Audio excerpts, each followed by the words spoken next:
In today's video, I'm going to show you how to download Netflix on your iPhone. The first thing we need to do is to open the App Store.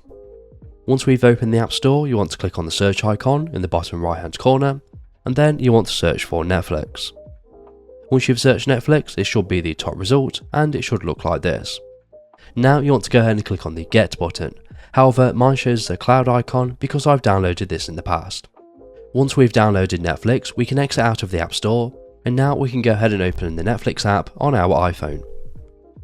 Once Netflix has loaded, you'll be taken to this sign in screen. So you want to click on sign in the top right hand corner, and then you want to go ahead and sign into your Netflix account. However, if you don't have a Netflix account already, you want to go back, and then you want to click on the netflix.com link at the bottom of the screen where you can go ahead and sign up for a Netflix account. Once you've signed into the Netflix account, you'll be taken to the home screen where you can go ahead and browse for movies and TV shows.